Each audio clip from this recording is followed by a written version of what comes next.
Good day, friends. It is me, HLModTech, and if you're looking behind me, that is a sweet tiny bookshelf we have built in Tinkercad for cutting on the lasers. Friends, if you made it to this point, it's time to send them to the lasers. So let's get cracking. So friends, with the laser cutter, you have to be precise. The first thing we're going to do is set our nudge to 0.5 millimeter and then zoom in on these parts and make sure they're all close together. I'm going to take these three first, and I'm going to do a line, and I'm going to get them all to the top.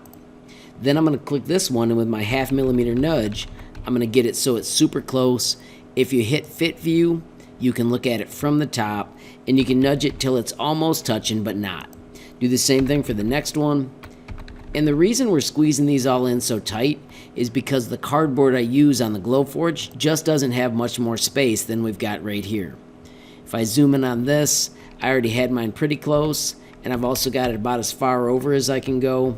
This one, you'll notice, sticks out a tiny bit. I'm going to nudge it up, and I have now got my design laid out as close as I can. So, to make sure we don't screw up, let's grab that part and hide it.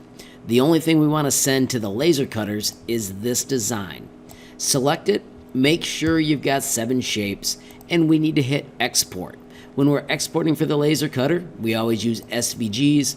In my classroom, make sure you always use the quick access and move to the wonderful STL folder where we can save our tiny bookshelf with our initials. I've done this more than once, so I'm going to name mine V4 just so I know which one it is. Friends, we are blessed with 2 laser cutters in my classroom. You need to ask me which one is available, either the OMT or the Glowforge. I'm going to have the steps for both right here. The first one we're going to do is the Glowforge. Make sure when you ask about this, you understand you're going to move to another computer in the classroom and complete these steps. When you get to the new computer, you will click on MT and will sign into the Glowforge.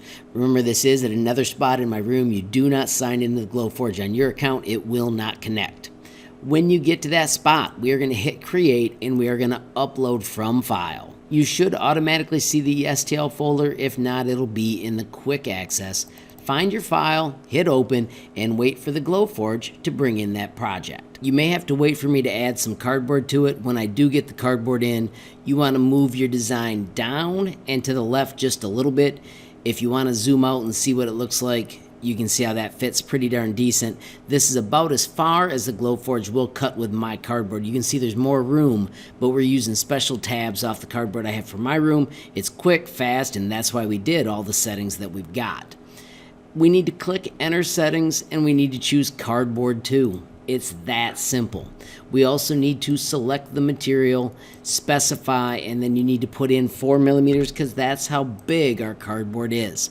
If you're the second student to use this, you need to prove to me you've got it set up right. To do that, when you call me over, hit the word unknown, hit uncertified, and just prove that it says 4 millimeters. When we've got that, I'll check your design and you'll be good to cut. When I approve your design, friends, we need to move over to the Glowforge. You need to watch for the white button to start blinking, and when it blinks, it's time to make something magical.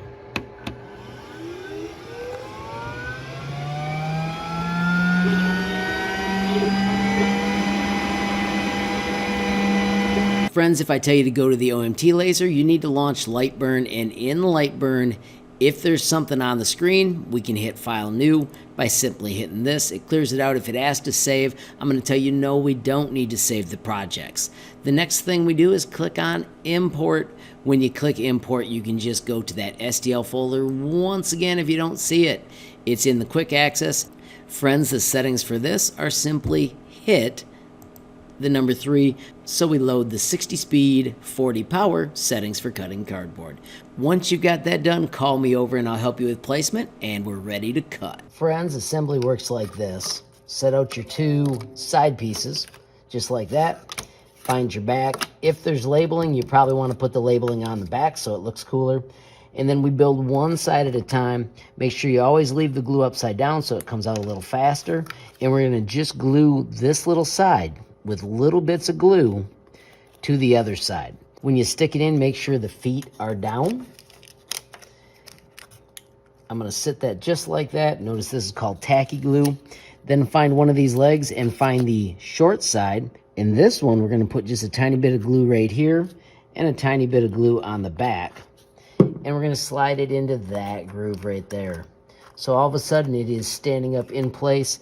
If you've got a little bit of glue on the back, that will dry pretty quickly. Once again, larger is on top, smaller is on the bottom. Tiny bit of glue on the back. Tiny bit of glue on the tab because this sticks in that hole. And you can slide it in. Friends, because these are laser cut, they should go in really easily and be right in place. Gonna say it again, smaller on the bottom. Tiny bit of glue back here, tiny bit of glue down here. Cannot emphasize enough how much you do the tiny bits of glue. And let's do it one more time back here. Notice if you don't put the glue back on the shelf, it does slow things down. So that's why I always tell you to put it there so the glue comes out faster. Friends, all we gotta do is connect the other side. All right, friends, getting them all lined up did take me a couple of attempts, but once it slides in, it looks like a champ. And there you have it, friends, an amazing cardboard tiny bookshelf. All right, everybody, so hopefully you had a ton of fun with this. You've got a cool bookshelf to take home, and you've learned some skills so you can start creating your own designs that go together with tabs and holes. Friends, don't forget on my website, HLModTech.com, we have got the page called Challenges. If you look down through the list of Glowforge projects, I've got them in an order where you will be building skills as you go through them. So make sure you work from the top down, and hopefully by the end you're coming up with your own amazing designs. Also, friends, don't forget if you ever have a question or comment, you can reach out almost instantly using the sweet messaging tool on the bottom right hand corner. Lastly, friends, if you enjoyed the video, please give it a like. If you got a question, comment, or a suggestion, add it down below. If you haven't subscribed yet, what are you waiting? Smash that subscribe button, and last but not least, hit that notification bell if you want to be the first to know when there's a brand new video from me, HLModTech. Thanks for watching. Have a great day.